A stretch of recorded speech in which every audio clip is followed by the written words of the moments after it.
जब भी हम प्रोटीन कंज्यूम करते हैं तो हमारी बॉडी उसको अमीनो एसिड्स में कन्वर्ट कर देती है और बचे हुए अमीनो एसिड को हमारा लीवर यूरिया में कन्वर्ट कर देता है। यूरिया के अंदर नाइट्रोजन होता है जो कि हमारी बॉडी के लिए काफी हार्मफुल होता है, इसलिए हमारी बॉडी से यूरिया का निकलना काफी इंपॉर्टेंट है क्योंकि हमारे ब्रेन सेल्स को डैमेज कर देता है और हमारी बॉडी के बैलेंस को बिगाड़ देता है। कभी कभी हमारी बॉडी में कुछ मिनरल्स एक्सेस में इकट्ठे हो जाते हैं जैसे सोडियम, पोटेशियम, कैल्शियम। इनको भी हमारी बॉडी से निकालना बहुत जरूरी होता है क्योंकि अगर इन मिनरल्स को टाइमली रेगुलेट नहीं करें तो ये हमारे सेल्स के फंक्शन में इंटरफेयर करते हैं, जिसके कारण हमारी बॉडी का ब्लड प्रेशर बढ़ सकता है और हमें किडनी स्टोन्स होने के भी चांसेस हो सकते हैं। साथ में ही हमारी बॉडी से एक्सेसिव वाटर को रिमूव करने की जरूरत पड़ती है क्योंकि बॉडी में ज्यादा वाटर होने के कारण इम्बैलेंसेस क्रिएट हो सकते हैं और सेल में स्वेलिंग भी आ सकती है। इसलिए हमारी बॉडी से इन वेस्ट प्रोडक्ट का निकलना जरूरी है और इसी चीज के लिए हमारी बॉडी के पास एक्सक्रीटरी सिस्टम होता है। चलिए जानते हैं एक्सक्रीटरी सिस्टम, उसके कंपोनेंट्स और उनके फंक्शंस के बारे में। सबसे पहला कंपोनेंट होता है रीनल आर्टरी। रीनल आर्टरी ही इम्प्योर ब्लड लाता है किडनी के पास क्लीनिंग के लिए।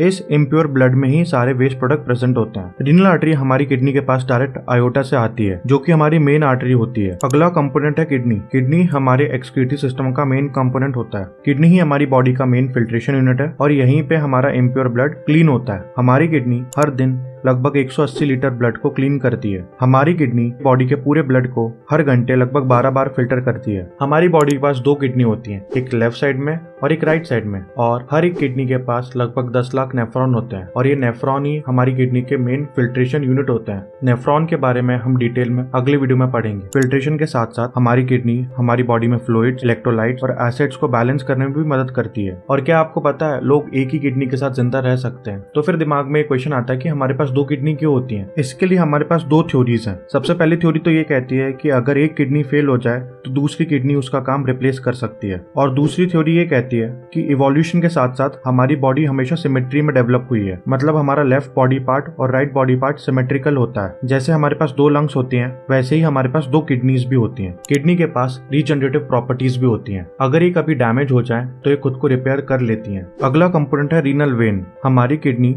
जो भी ब्लड क्लीन करती हैं, रीनल वेन ही उस क्लीन ब्लड को पूरी बॉडी में ले जाती हैं ताकि हमारी बॉडी को क्लीन ब्लड मिल सके। अगला कंपोनेंट है एड्रीनल ग्लैंड। ये हमारी किडनी के ऊपर प्रेजेंट होते हैं और ये कोनिकल शेप के होते हैं। इनका साइज एक अंगूर के बराबर होता है, बट ये लगभग 50 हार्मोन रिलीज करते हैं। इवन दो ये हमारी किडनी की क्लीनिंग में डायरेक्ट इन्वॉल्व नहीं होते, बट ये हमारी बॉडी के स्ट्रेस को मैनेज करते हैं एड्रीनलिन और कॉर्टिसोल जैसे हार्मोन को रिलीज करके। अगर हमारी बॉडी में एड्रीनल ग्लैंड प्रॉपर्ली फंक्शन ना करे तो हमारी बॉडी में सॉल्ट और शुगर का बैलेंस बिगड़ जाता है, जिसके कारण बहुत सारे हेल्थ इश्यूज आ जाते हैं। अगला कंपोनेंट है यूरेटर। यूरेटर ट्यूब्स होती हैं जो हमारी किडनी के वेस्ट प्रोडक्ट को ब्लैडर तक ले जाती हैं। ये ट्यूब्स लगभग 25 से 30 सेंटीमीटर लंबी और 3 से 4 mm वाइड होती हैं। इनके अंदर वॉल्व्स भी प्रेजेंट होते हैं जो कि ये इंश्योर करते हैं कि वेस्ट प्रोडक्ट एक ही डायरेक्शन में जाए यूरिनरी ब्लैडर की तरफ और वापस किडनी में ना आ पाए, क्योंकि वेस्ट प्रोडक्ट किडनी में इन्फेक्शन फैला सकते हैं। कभी कभी कुछ सॉल्ट्स के इकट्ठे होने के कारण इनके अंदर ब्लॉकेज आ जाता है और इन्हीं ब्लॉकेज को हम किडनी स्टोन्स कहते हैं। किडनी स्टोन ही हमारी यूरिन को हमारी यूरेटर से पास होने नहीं देती, जिसके कारण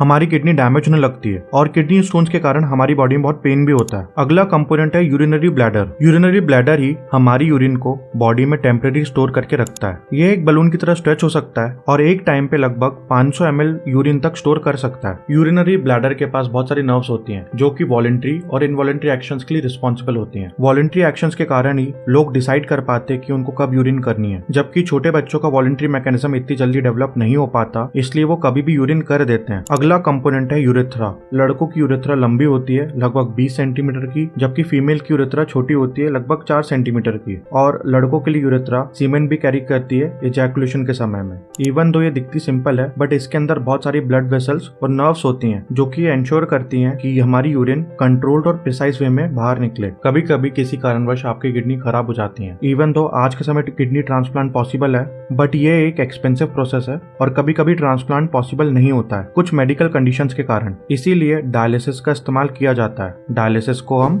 आर्टिफिशियल किडनी भी कहते हैं, जहाँ पर हमारे ब्लड को बॉडी के बाहर फिल्टर करा जाता है। हमारी लंग्स और स्किन भी एक्सक्रीटरी सिस्टम की तरह काम करती हैं। लंग्स कार्बन डाइऑक्साइड और वाटर वेपर को ब्रीदिंग के द्वारा बॉडी से बाहर निकालती हैं, जबकि हमारी स्किन एक्स्ट्रा वाटर और सॉल्ट को पसीने के द्वारा बाहर निकालती है। चलिए जानते हैं आप कुछ इंटरेस्टिंग फैक्ट डिफरेंट एनिमल्स के एक्सक्रीटरी सिस्टम के बारे में। बर्ड्स यूरिया की जगह वेस्ट प्रोडक्ट में यूरिक एसिड निकालती हैं। वो ऐसा इसलिए करती हैं ताकि उनकी बॉडी का वाटर सेव रहे, जिसके कारण वो कम वाटर में भी जिंदा रह सकती हैं। आप जो व्हाइट रंग का बर्ड का पूप देखते हैं वो एक्चुअली में यूरिक एसिड ही रहता है। कैमल्स एक बार में लगभग 150 लीटर पानी तक पी जाते हैं और वो अपनी बॉडी का 25% वेट तक कम कर सकते हैं स्वेटिंग से। इन्हीं एक्सट्रीम एबिलिटीज के कारण वो डेजर्ट में जिंदा रह पाते हैं। डेजर्ट बीटल तो एयर से ही वाटर निकाल लेते हैं। उनकी बॉडी फॉग से ही वाटर प्रोड्यूस कर लेती है और ये वाटर उनके डायरेक्ट माउथ में चला जाता है। इसी एबिलिटी के कारण वो उन एनवायरनमेंट में भी रह सकते हैं जहाँ पर पानी की क्वांटिटी बहुत कम होती है। हाइबरनेटिंग एनिमल्स जैसे बियर अपने किडनी के वेस्ट मटेरियल यूरिया को भी वापस रीयूज कर लेते हैं, जिससे उनको हाइबरनेशन के समय यूरिनेशन करने की भी जरूरत नहीं पड़ती है और इस यूरिया के रीयूज करने के एबिलिटी के कारण ही